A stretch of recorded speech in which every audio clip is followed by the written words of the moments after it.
especially the power outage we had coming up this Friday. Really? Has it been 3 years?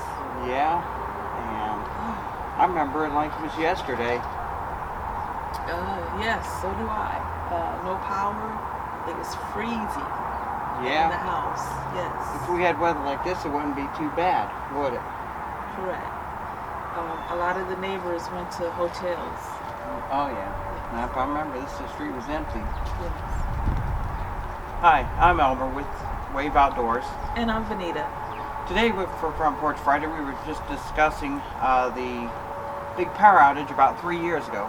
We had a late season thunderstorm, which is common to our area, to have thunderstorms clear into December, and what happened was it knocked the power out.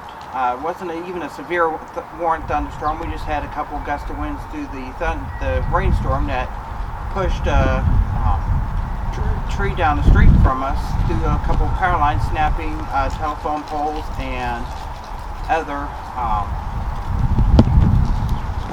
power and cable lines, taking them completely out. We didn't have cable, we didn't have power, and we didn't have phone service for at least a good week and a half afterward before they got it fully restored. Today I want to talk about if we have family and friends over during the holiday season, that this can something that can pop up. Of course, we've continuously, every Thanksgiving, we have lost power.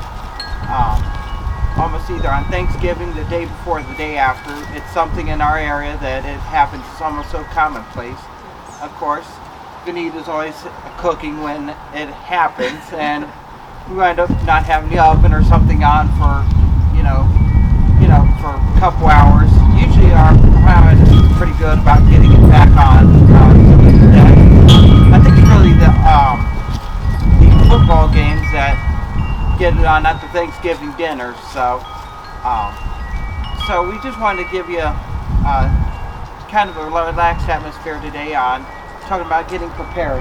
Of course, with the seasons, you want to definitely go over your go bag, which you can see this is mine here. I got it with me today. You want to put things in your go bag, such as hand warmers, extra pair of gloves, extra pairs of socks, stuff that you normally don't carry during the summertime. The reason being is it gets cold out, and when you're getting cold and you're getting moisture and your feet get wet from sweating, you can wind up with frostbite. And of course, if you had to evacuate, like we were talking about, most of the neighbors went to the hotels. You have your bag already ready to go. You have your little supplies in it, and you can either go to a family member's house, which some of us did, or you could turn around and go to a hotel. One thing about it, though, is with the hotels, you want to get there early. You don't want to wait, because if you have the idea, 10 other people have the idea. Yes. The ultimate best option is to coordinate beforehand with a plan with your family to turn around and go to a family member's house. So you're familiar with the people there. You don't have to worry about somebody coming in. You don't have to worry about a lot of things. You don't have to worry about by staying with a family member, especially if they're in the same town or the same section of the city and they have power. Having your go bag, you're not a burden on them. You're just basically a presence there. And most of your family, if you have a plan ahead of time, should go ahead and do it. Another thing is to prepare the kids' stuff for the winter time. That's true, because you don't want to, if in the event of some type of emergency and you have to leave the home, you don't want to have to run around trying to get the kids' things together. So have those go bags already together, have their warm socks, warm gloves, their hats, their coats. Make sure they have good warm coats. So all of that you want to already have together, so you can just kind of grab it and go. Like I said, the power was down for days, and so you want to just kind of plan for that. What you would need for your kids for a few days if you have to be away from your home. And another thing with kids and being in school now, schools do lose power.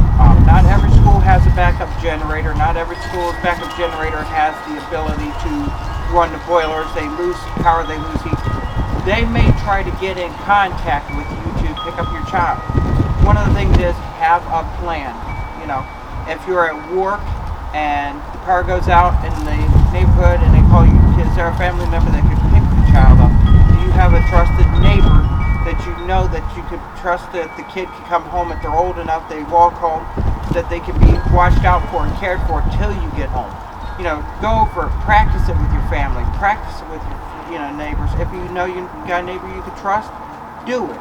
I'm not saying that you go try to make friends with your neighbors and do it, but if you have a neighbor that's a long-term neighbor that you trust, that's an elderly neighbor that may need some assistance, and your child and them can kind of shelter together till you get home from work, then that's the best case option. The other one is having a family member pick them up and go to the family member's house, but also make sure that they understand that they can stop and get their go bag beforehand and possibly grab the other family members and you meet them at the place where you're going. Always have a plan, always have a way to meet up. The other thing is, if you haven't checked with the time change, check your smoke detectors, your carbon monoxide detectors. We just had an incident recently where we've had, it was a pretty big apartment complex, had carbon monoxide poisoning. This happens everywhere, whether you're in an apartment complex, whether you're in your home. Have your furnace checked out, change your batteries in them.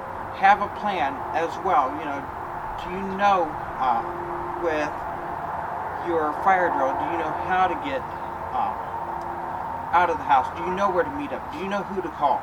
You know, do you know your local fire department's non-emergency number? Should your carbon monoxide detector go off?